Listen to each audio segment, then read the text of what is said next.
Halo teman-teman semua, balik lagi sama aku Pratama Prasetya di Paranoia. So, aku mau kasih tahu nih ke kalian semua, kalau di luar sana banyak banget fetis yang aneh dari orang-orang. Ada yang fetisnya suka ngintipin cewek, ada yang fetisnya suka mamerin terongnya sendiri, ada orang yang nafsu sama hewan. Pokoknya macam-macam lah.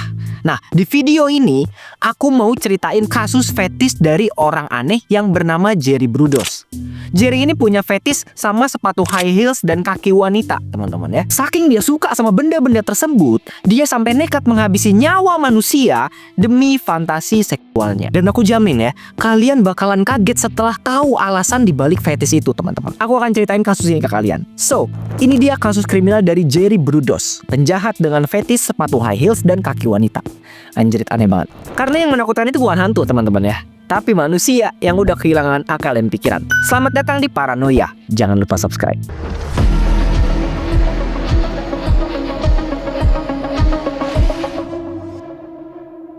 Jerome Henry Brudos atau Jerry lahir tanggal 31 Januari 1939 di Webster, South Dakota, Amerika Serikat. Kasian banget deh ya.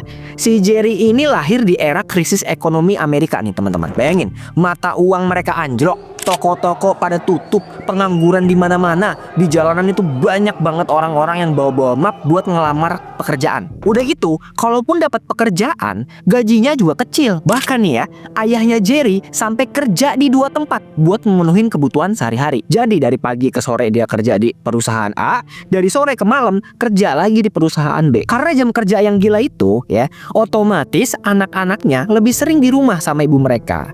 Nah, ibunya ini nih teman-teman nih, sosok penting yang ngebentuk psikologisnya Jerry di kemudian hari nih. Ibunya ini bisa dibilang galak banget ya. Temperamennya itu tinggi, kesabarannya setipis tisu. Dia sering mukul, sering nyubitin si Jerry, dan sering ngehina pakai kata-kata yang gak etis diucapkan sebagai ibu. Kenapa dia itu galak banget sama si Jerry? Ternyata itu semua ada alasannya, teman-teman. Ibunya ini pengen banget punya anak perempuan. Dia sampai berdoa gitu kan, ya Tuhan, semoga aku dikaruniai anak perempuan. Dia udah sepengen itu punya anak perempuan nih, teman-teman. Tapi ternyata yang lahir malah laki-laki, si Jerry ini. Nah, sejak saat itu dia nggak pernah suka sama kehadiran Jerry. Tuh ya kan, kita nggak pernah tahu ya teman-teman ya, mau anak kita lahir cowok, mau anak kita lahir cewek, kita nggak bisa salin anaknya gitu, teman-teman. Justru ya udahlah, bersyukur aja dikasihnya apa gitu kan. Jangan kayak ibunya ini ya, saking nggak sukanya Jerry itu sampai nggak diurusin. Di umur Jerry 5 tahun dia udah terbiasa nih apa-apa sendiri nih, teman-teman. Dia ke jalan raya sendiri ya, main sendiri.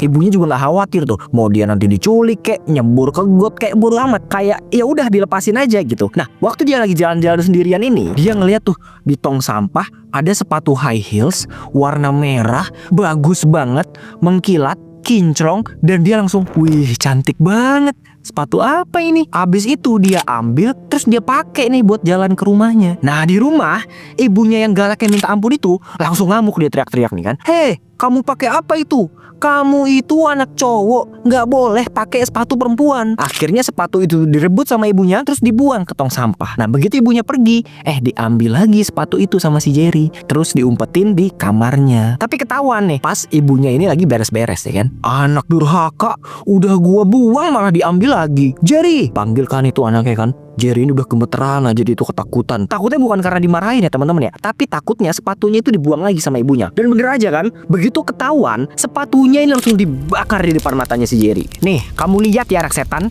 gak ada kamu anak cowok pakai gini-ginian lagi ya. Niatnya sih baik ya teman-teman ya, biar anaknya ini gak kayak perempuan. Cuma ya emang caranya aja yang salah. Nah, waktu sepatunya ini lagi dibakar, timbul perasaan aneh dari otaknya Jerry, teman-teman. Di satu sisi dia kesel, marah, benci banget sama ibunya. Di sisi lain, dia terangsang ngelihat sepatunya itu kebakar. Loh, kok aneh banget kan? Ini dia nih titik balik hidupnya Jerry. Dari yang awalnya anak normal karena lingkungan dan pola asuh orang tua gitu ya, dia berubah jadi psikopat dengan fetis yang aneh dan mengerikan. Di umur 17 tahun, Jerry udah mulai nekat ngelakuin tindakan kriminal kecil ya, kayak nyuri celana dalam dan ngintipin tetangganya. Dari kejahatan itu, dia dimasukin nih ke rumah sakit jiwa untuk dapat bimbingan mental. Dan hasil diagnosis dokter menyatakan kalau Jerry mengidap gangguan parafilia, yaitu tertarik sama benda-benda untuk dijadikan objek seksual. Dalam kasusnya Jerry, Jerry, benda-bendanya apa? Yaitu tadi, dia tertarik sama sepatu dan pakaian dalam. Setelah ditahan selama 9 bulan, dia akhirnya dibebasin. Apakah benar keputusan bebasin orang gila ini? Jelas enggak ya teman-teman ya.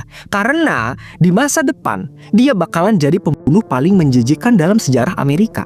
Waktu pulang dari rumah sakit jiwa, ibunya udah marah-marah aja gitu kan.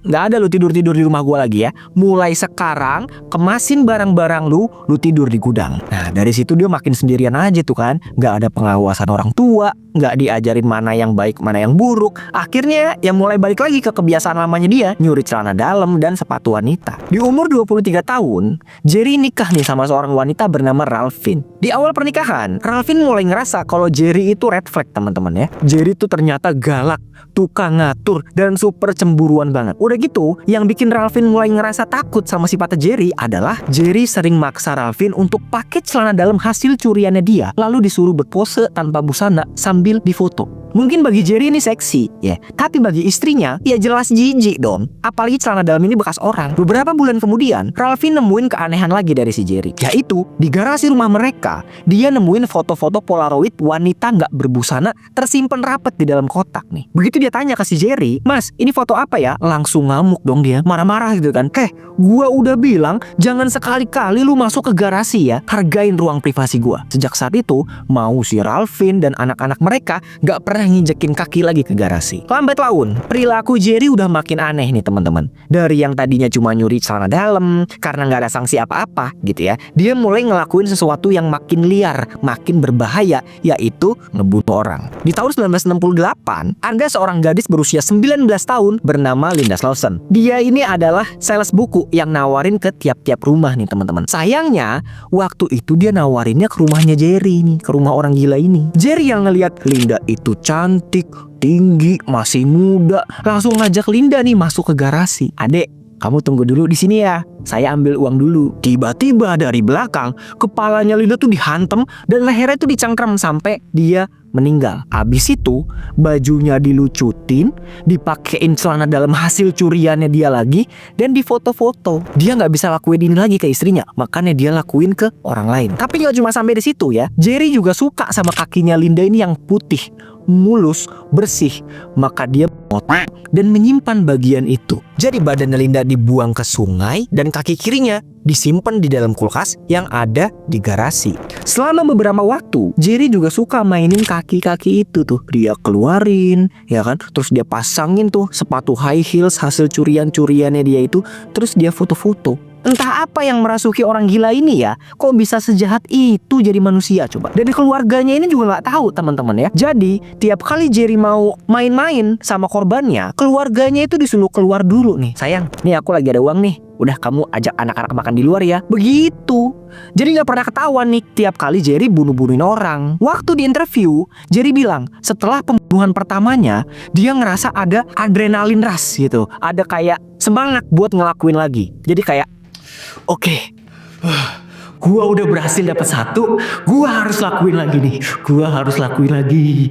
Dan bener aja nih teman-teman, bertahun-tahun kemudian Jerry berhasil memakan 3 korban lagi yang bernama Jan Susan Whitney, Linda Sally, dan Karen Springer. Mereka semua dibunuh dengan pola yang sama. Dijemput sama Jerry, dibawa ke garasinya, dan dibunuh di sana. Mereka juga meninggal dengan cara yang sama, yaitu digantung pakai katrol. Bener-bener parah. Bahkan satu korbannya yang bernama Karen Springer, sebelum dia meregang nyawa, Jerry ngegantung dia nih di langit-langit sampai disisain ujung jempol kakinya doang yang nyentuh ke lantai. Kalau jempol kakinya itu kepleset atau capek, dia bakalan meninggal sendiri gara-gara lehernya kecekek. Dan ini tuh jahat banget teman-teman ya. Jadi si Karen itu harus tetap bisa ngejaga keseimbangan bertumpu di ujung jempol kakinya biar dia nggak mati. Dan Jerry ninggalin gitu aja di garasi. Begitu Karen meninggal, Jerry bikin patung dari bagian dadanya Karen. Kalian pernah lihat gak sih di TikTok gitu kan?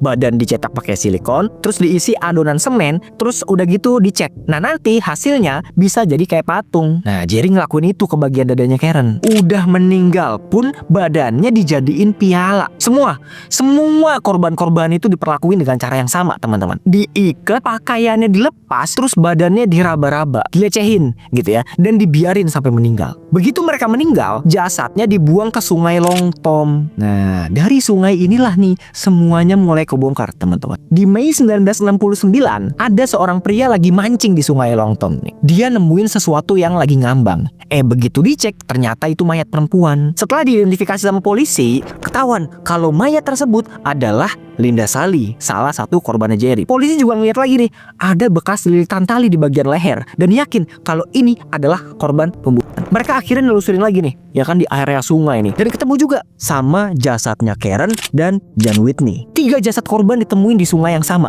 dan polisi menduga kalau ini dilakuin sama satu orang. Mereka mulai ngelakuin interogasi di sekitar TKP ini teman-teman. Ada beberapa mahasiswi yang ngelaporin kalau ada cowok aneh, cowok freak yang selalu mengintai cewek-cewek di kampus mereka. Begitu polisi nanya, kalian pernah samperin pria itu nggak nih? Atau minimal tanya namanya gitu kan? Ada satu mahasiswi yang bilang, oh pernah pak, saya pernah kenalan sama dia, namanya Jerry Brudos. Nah mampus kan? Dari sini mereka udah dapet namanya tuh, tinggal cari bukti-bukti yang lain. Detektif akhirnya coba nyamperin ke rumahnya Jerry, dan kebetulan dia lagi ada di garasi. Siang Pak Jerry, kami baru aja nemuin 3 jasad di Sungai Longtom. Apa Bapak pernah ngeliat gerak-gerik mencurigakan di sekitar sini? Awalnya detektif sok-sokan nanya gitu kan, tapi mereka tiba-tiba ngeliat ada tali ngegantung tuh di langit-langit. Maaf Pak Jerry, itu tali apa ya? Nah di sini Jerry mau berlagak seolah-olah nggak mencurigakan nih teman-teman, nggak ketakutan. Makanya dia langsung nawarin nih, oh tali itu pak, oh itu tali bagus loh pak, kuat banget dia,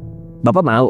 Nanti saya potongin ya. Nah dikasih kayak gitu, otomatis detektif mau dong. Apalagi di leher korban ada bekas tali. Ini malah dikasih sesuatu yang kemungkinan besar bisa jadi barang bukti. Dan bener aja, setelah analisa forensik, ternyata bekas kerutan tali yang ada di leher korban cocok sama tali yang dikasih sama Jerry. Nah dari sini udah mulai ketahuan ya kan, petunjuk-petunjuk tipis. Akhirnya Jerry dipanggil lah buat ngelakuin interogasi. Awalnya dia menyangkal tuduhan itu ya, nggak tahu lah, nggak kenal lah. Tapi lama-kelamaan dia akhirnya ngaku kalau dia udah ngebunuh 4 orang perempuan. Beberapa bulan kemudian pengadilan ngeluarin surat penggeledahan untuk rumahnya Jerry nih, dan hasilnya bener-bener mengerikan teman-teman. Polisi mengungkapkan pertama kali mereka masuk ke garasinya, isinya itu kayak museum tubuh manusia. Ada potongan payudara wanita, ada piala dadanya Karen, dan foto-foto semua dari korban-korbannya. Dari bukti ini, Jerry langsung ditangkap dan didakwa atas 3 pembunuhan. Kenapa cuma 3 ya? Padahal korban ini ada 4. Karena cuma 3 jasad korban doang nih yang berhasil ditemuin. Sedangkan kalau si Linda Slauson, jasadnya itu nggak ditemuin, jejak DNA-nya nggak ada,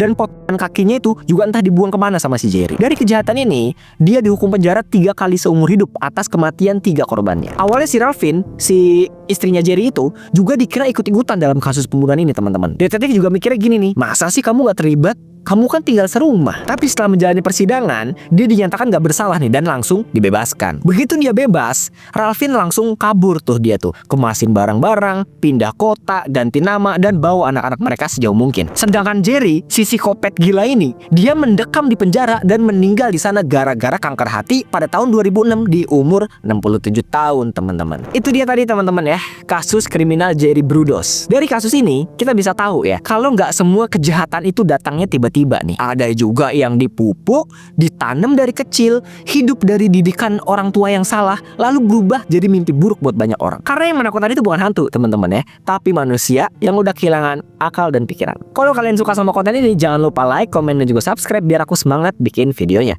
Terakhir, aku Pratama Prasetya pamit. Terima kasih udah nonton. Mohon maaf jika ada kesalahan kata dan perilaku. See you on the next one.